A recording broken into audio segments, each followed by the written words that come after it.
لبيك اللهم لبيك. د ملي رادیو تلویزیون ډېر درنو او قدرمنو لیدونکو او اوریدونکو، موږ د شق المحراس یا د محراس غار لاندې موقعیت لرو. دا هغه ځای دی چې کله د احد د غزا پر مهال رسول الله صلی الله علیه وسلم دغه غار ته له 15 تنو انصارو او 2 تنو مهاجرینو سره تشریف راوړی و. هغه غار چې رسول الله صلی الله علیه وسلم پکې پناه اخیستې وه.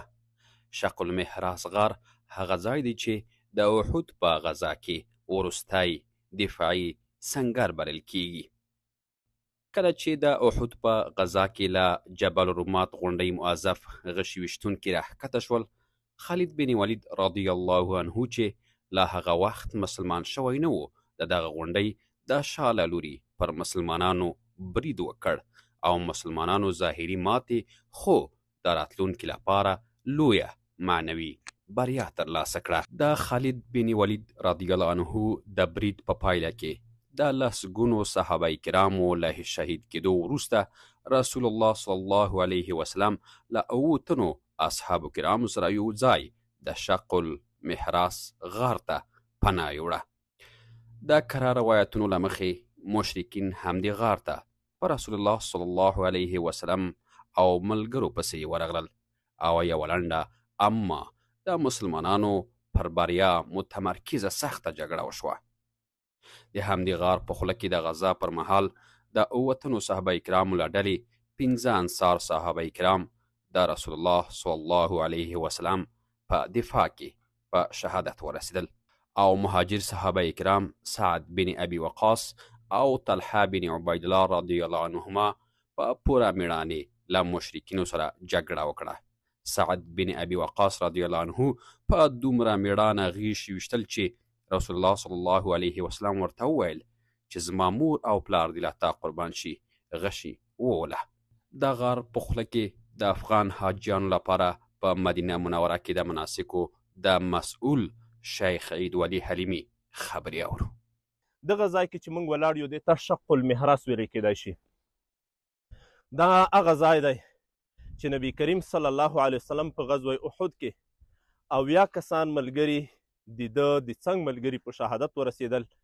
د ده د مخ مبارک زخمی شو، رباعي غاښونه مبارکان په شهادت باندې ورسېدل، مخ مبارک په وینو باندې ورنګېده او رسول الله صلی الله علیه وسلم به وی هغه قوم به څنګه کامیابی شي چې د خپل پیغمبر مخې په وینو باندې ورنګاوه. بیا نبی کریم صلی الله علیه وسلم دې خواته پناه راوړه. د دوی سنګر هم دغه احد غر و. لله الحمد زموږ د افغانستان د مجاهدینو سنګرونه هم په مختلفو انقلابونو کې په غرونو کې وو.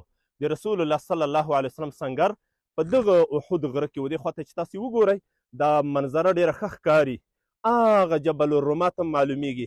داسې ښکاري ته به وایي چې دا هم د احد د غره له غرونو څخه یوه برخه ده. دې خواته چې دا د خرماو باغونه ښکاري، په دغه اوارو ځایونو کې دښمن و، نو طبعا د چا شاته چې غر موجود وي دا مضبوط او محکم سنګر وي. رسول الله صلی الله علیه وسلم د جنګ په تاکتیکونو ښه پوهېده، نو دلته یې دغه غر شاته ګرځولی، خپل لښکر یې د دې غره مخې ته درولی و د دښمن په مقابل کې. کله چې رسول الله صلی الله علیه وسلم بیرته راته نو راغی هغه لاندې مسجد الفصح چې و په همغه ځای کې هلته هم څه ډبرې موجودې دي. یو قول دا ده چې هلته یې معالجه شوې، بل دا ده چې دلته رسول الله صلی الله علیه وسلم راغی. دلته خو اوس دیوال پکې والی دی، دلته لویه سمڅه ده، څو کسان په دې کې ځایږي. دغه ځای کې نبی کریم صلی الله علیه وسلم د دې غاښ مبارک د دې مخ مبارک معالجه شوې وه. حضرت علی کرم الله وجهه په همدغه غره کې چې لږ مخې ته تیر شي هغه ځای کې یوه چینه موجوده وه، یو د اوبو ډنډ و. د هغه ځای نه یې اوبه راوړې او بیا یې د نبي کریم صلی الله علیه وسلم دا مخ مبارک دلته ورباندې پرېمینځه. رسول الله صلی الله علیه وسلم په دغه ځای کې موجود و. لاندې د ابو سفیان او د دوی ملګري راغلل، په کوز ځای کې ولاړ و. رسول الله صلی الله علیه وسلم دوی نه لیدل، نو دوی لاندې نه غږ وکړه. تر څنګ یې طلحه رضی الله عنه هم پر بدن د غیشو لسګونه ټپونه وخوړل او د لاس 2 ګوتې یې پرې شوې. همدلته رسول الله صلی الله علیه وسلم د جنت زیری هم ورکړ. دا هغه غار دی چې له عمر رضی الله عنه د ابو سفیان په ځواب کې پر غیر الله د بوتلان کرښه راکش کړه او د لنل مولا ولا مولا لکم حق غږ یې ور واوروه. دا غار د مسلمانانو او مشرکینو د صفونو د جوړېدو له کرښې تقریبا 1.5 کیلومتره لرې د احد د غره په تنه کې دی چې د سمندر له سطحې 689 متره لوړ دی او له هوارې تر غاره پورې ورختل کم تر کمه 15 دقیقې وخت اخلي. په تیرو 14 پیړیو کې د غار کوم د پام وړ تغییر نه دی کړی، خو اوس یې خوله د سیمنټو په یو دیوال بنده شوې او ورتلونکي نشي کولی د غار داخل ته ورشي. د شق المحراس غار د اسلام په تاریخ کې ځانګړی ځای لري او د حج د مراسمو پر مهال مدینې منورې ته تلونکي مسلمانان خامخا دغه غار ته د ورتللو هڅه کوي.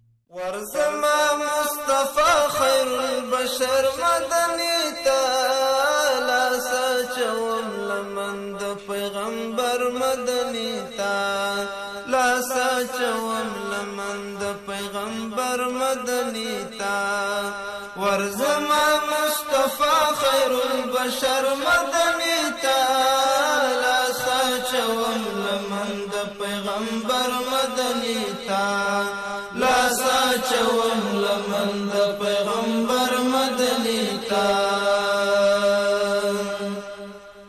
ورزما پزارو زارو بحل تکلما ناری چی اے د خدای رسول شولی ورانی زمون چاری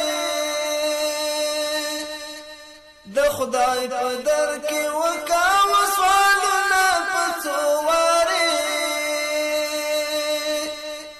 چې سم کړی مونږ بیا د پاک اسلام په سمې لارې